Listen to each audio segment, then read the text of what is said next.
dos pilotos da velha guarda, Flávio Delmessi, fala sobre a equipe VMAG e sobre o seu DKV. Eu participei da equipe VMAG, nós éramos inicialmente 4 pilotos, o Birdo Clemente, homenageado ano passado, o Mário César de Camargo Filho e o Cláudio Daniel Rodrigues, tio do Luizinho Pereira Bueno. Diz, tio com uma das mulheres, o Cláudio casou um monte de vezes, inclusive com a irmã do Luizinho. E nós fizemos as primeiras 1000 milhas e fomos os 4 os primeiros pilotos profissionais contratados por uma fábrica. A Willys só viria muito tempo depois, quando forma uma excelente equipe. Mas enfim, foi uma época muito agradável. Eu trabalhei 8 anos com os alemães, aproveitei bastante. Eu devo a eles a minha formação técnica, porque eu vi o que se aprende trabalhando em fábrica. Independente de serem alemães, baianos ou americanos, o que importa é o resíduo que sobra. E tudo que nós estamos falando dessa época é mais ou menos o que se vê nos carros que estão aí. Carros excelentes, cada vez melhores. Nos primeiros anos, os nossos competidores eram os carros da Mecânica Nacional, que se chamava assim, que eram os Cinca e os JKs. Obviamente eles tinham mais volume cúbico e tinham uma vantagem muito grande sobre nós. Depois vem os nossos verdadeiros adversários, que foi a equipe Willys. A equipe Willys trouxe para o Brasil carros absolutamente do ano. Tanto que a berlineta que nós falamos sempre, um dos carros mais bonitos que eu me lembro de ter visto, era um projeto de um francês chamado Jean Redelais. E esse indivíduo fez coisas extraordinárias, inclusive vencendo várias vezes o Rally de Monte Carlo. O carro era brilhante. Nós nunca fizemos a última versão no Brasil, que foi uma pena. Esse carro tinha 4 molas na traseira.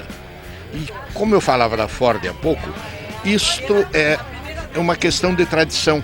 Por exemplo, quem desenhou aquele automóvel, na realidade não foi o Redelais. Quem desenha aquele automóvel foi o Porsche, Ferdinand, o homem da fábrica Porsche, quando era prisioneiro dos franceses na Segunda Guerra.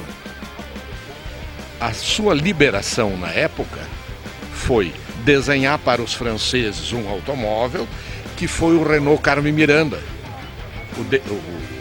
aquele Renaultzinho, motor traseiro, etc, etc. E também uma soma em dinheiro. E curiosamente, não falo isso por razões ideológicas, quem pagou essa soma, foi o Peron. Então ele compra um carro que se chamava Cisitalia Porsche. Cisitalia, o fabricante de chassi, um italiano, e Porsche, obviamente, o nome do fabricante. Daquele carro é que vem toda essa série de veículos, partindo dos Renaults e chegando nos carros de hoje, passando isso por Gordini, Dauphine, 1093, etc. Então, o assunto automobilístico é um assunto fascinante. Voltando aos DKVs, nós competíamos com eles, mas evidentemente com um carro muito antigo. Por que o DKV parou de ser fabricado? Primeiro de tudo, porque o modelo venceu o seu tempo. Ele era um carro muito poluidor, aquela mistura de óleo e gasolina tinha um cheiro do diabo. E isso fazia com que os alemães já previram que esse carro fosse proibido nos anos seguintes. Realmente foi, por exemplo.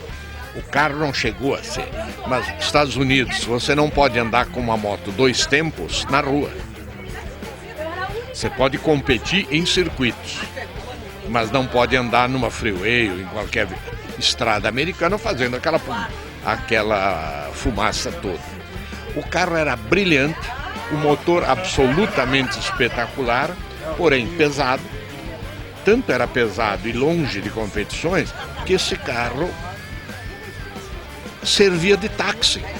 Então você imagina hoje em dia, você pegar um carro de táxi que pesava ao redor dos 1.100 quilos, com um motor de 1 litro, e competir com ele. Mas a verdade é que dava certo. O carro tinha um motor extraordinário, barulhento, simples, não quebrava. E uma transmissão, principalmente a parte de colocação da potência ao solo, para usar um termo mais técnico, muito ruim.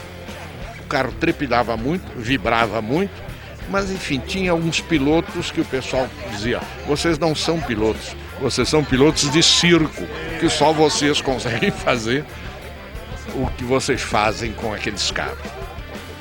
O lamentável dessa história toda é que se chamou VEMAG. Não tem nada a ver com marca de automóvel. VEMAG era Veículos e Máquinas Agrícolas, que por pura vaidade dos donos da fábrica teve esse nome.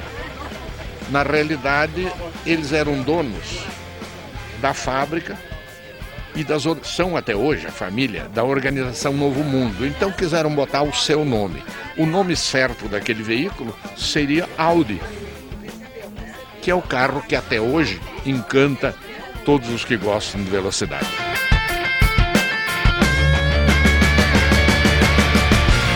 Logo após o intervalo, continuamos com o assunto de carros antigos.